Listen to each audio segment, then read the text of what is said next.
Welcome to Easy Math TV. Today we have another statistics video to look at, and it's in our unit of study on probability distributions.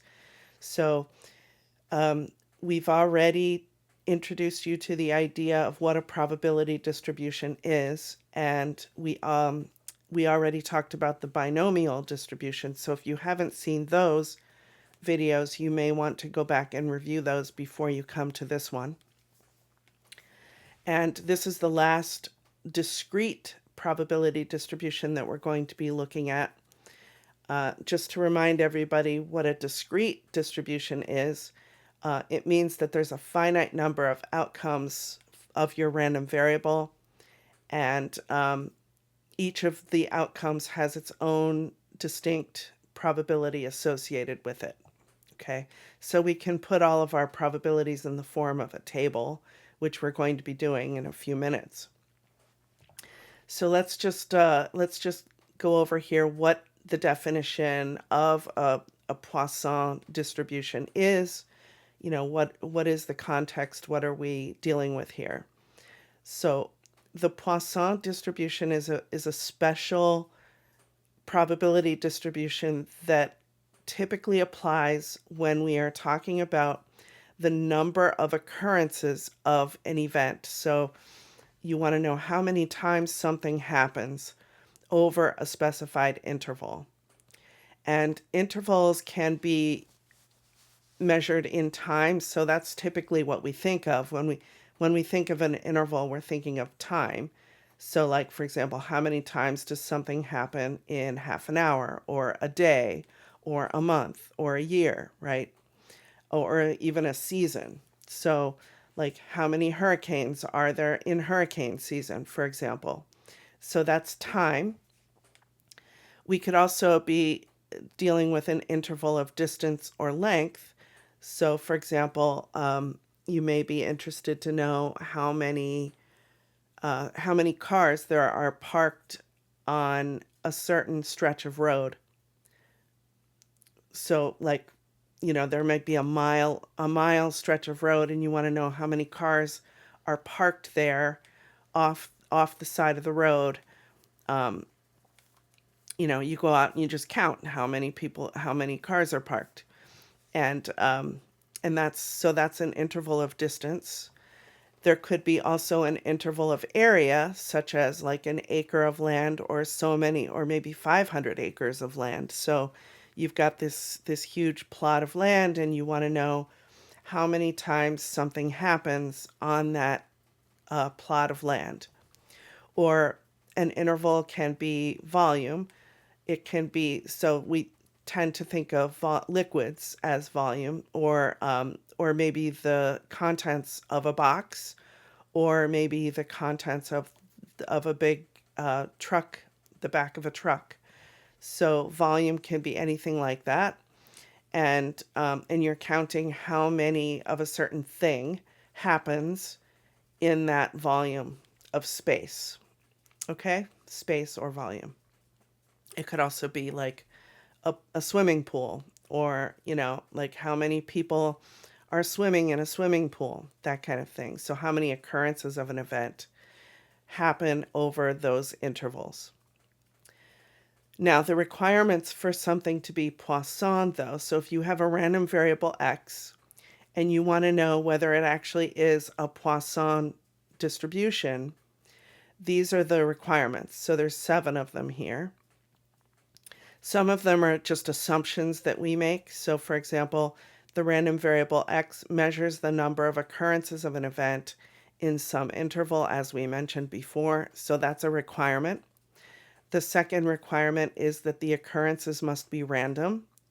The third requirement is that the occurrences must be independent of each other. So you can't have one occurrence affecting another. They have to be independent. The fourth requirement is that the occurrences must be uniformly distributed over the interval in question. So for example, if I look at one little piece of time versus another little piece of time, there is no difference between like whether something will happen in this piece of time over here versus that pieces of time over there, that the segments of time are going to be roughly equally distributed.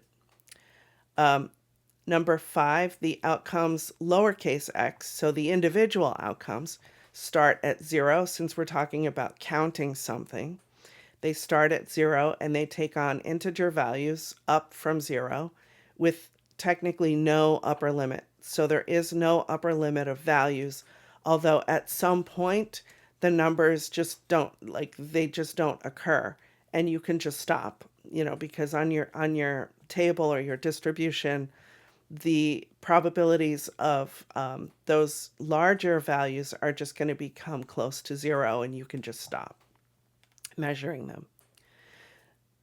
This statement number 6 is really the critical piece for the Poisson distribution. We have that the mean mu is equal to the variance sigma squared. So sigma squared can be calculated from the mean. They're equal. So then the standard deviation sigma is going to be the square root of the mean. In other words, all we need to know about a Poisson distribution is the mean itself, because everything else comes from the mean. Okay? So we're actually going to be looking at some data here, and we're going to explore the fact that it is, in fact, from a Poisson distribution, and you get to see like what that actually looks like here. So we have 1,028 independent observations of the number of commercial vehicles that pass by a certain section of Route 1 in Saco, Maine. So our interval is a section of road in Saco, Maine on Route 1. Okay, so that is our interval. But we're also talking about an interval of time as well. So the interval of time is going to be 5 minutes. So we're timing ourselves for 5 minutes, and we are counting how many commercial vehicles actually pass by that section of Route 1 during that interval of 5 minutes. So these are all of the individual outcomes of X in column A here. 25 different 25 different occurrences, there were no commercial vehicles, so X was equal to 0 25 times that this observation was made. And then there were 59 instances of the number 1. So basically that just means that when a researcher went out on 59 separate occasions, the researcher only counted one commercial vehicle passing by in a space of 5 minutes. So these numbers continue on down. These are your frequencies. So basically it tells you how many times the researcher wrote down a 7, how many times the researcher wrote down a 6, and count how many times did they count 5 commercial vehicles. The largest one, it looks like here, was the X equals 3, because there were 257 occasions on which the researcher counted 3 commercial vehicles passing by during a 5-minute time period. Okay, so that's the maximum. And then the second highest one was the 4 here, and there were 231 instances of that. So the capital P of X's were calculated ahead of time. These are all the frequency divided by the total number of observations, which was 1,028. So when you take the frequencies and divide by 1,028, you get these numbers here in column C. Okay, so this is all given to us in advance. Now what we're going to do is we're going to actually calculate these other columns here, because we want to calculate the mean. That's what our goal is, to calculate the mean, and then the variance and the standard deviation. and see how that compares with our known information. What do we know about a Poisson distribution, Poisson, a random variable x that is distributed by a Poisson distribution? Okay, so in column D here, I'm just going to multiply the value of x times the value here in column C times its probability. And in Excel, we can just do that using an Excel formula. Or if you're doing this at home, just get out a calculator and multiply the number that you see in cell A2 there. So you're going to multiply 0 times the number that you see in C2, which is 0.02431907. And as you can see, I just typed an equal sign in Excel because that tells it to calculate A2 times C2 and just hit enter. And that just happens to be 0. But if we fill this down all the way to here, we're getting all those individual probabilities. And they are pretty long decimal values, so we can actually go here. I can actually reduce the number of decimal places to whatever I want. So let's just cut it down to 5 decimal positions. And then down here in this bottom row, there were no instances at all of greater than 12 vehicles. So so basically that probability of that occurring was 0. So I'm just going to fill in a 0 there. Okay. So we have enough at this point to calculate the mean, mu. And remember, that's just equals that we're just going to add up everything.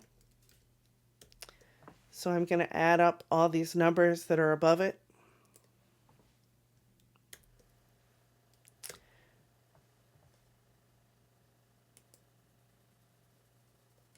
Okay. Don't know why that is 0.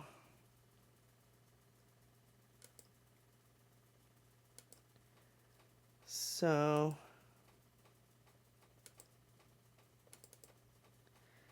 equals sum, starting with D2 all the way down. Oh, D15. I put the wrong number in there. D15. So equals sum D2 to D15. There we go. Now we've got it. So again, let's reduce the number of decimal positions. So that's that. And now we're going to need all of our x squareds because we're going to be multiplying x squared times p of x. So the x squared is literally just going to equal the number we see in A2 squared. And I'm just going to calculate that all the way down to here. But here, there is no specific number in row 15 there. So I'm not going to be able to put anything there. But when we multiply, notice the probability is 0. So this is just going to be a 0 over here. So I'm just going to fill that in. X squared times p of x is just going to be 0 because p of x is 0. But for all these cells above it, though, like these are all our values of x squared. And then over here in the F column, let's calculate x squared times p of x. So that's just all of our x squared values. So take the number in E2 and multiply by the number in C2. X squared times p of x. Hit enter. And I'm going to fill that down. Except I don't want this. The 0 is just going to stay 0. So down here in the yellow square, we're going to need to add those up. So I need to do sum. And then F2 to F15. Okay, so that's the sum of all of the x squared times p of x's. So up here now we can do our calculating for sigma squared. So we're going to need the square of the mean. So that's just going to equal D16 squared equals D16 squared. So that's the square of the mean. And again, we don't need that many decimal places.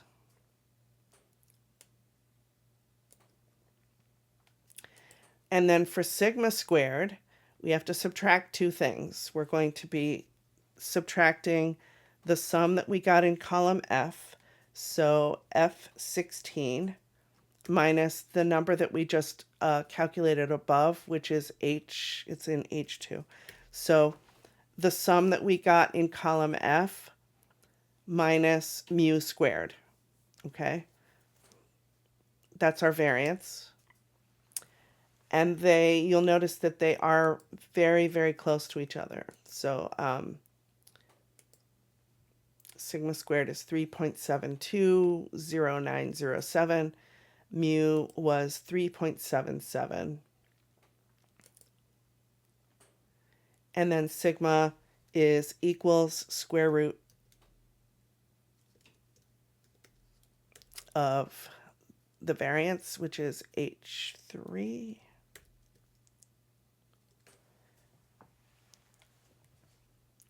So now we have calculated our mean, we've calculated our variance, and we've calculated our standard deviation for this random variable x. So so there's a couple questions we need to answer about it, and then we can move on to doing some things in StatCrunch after this.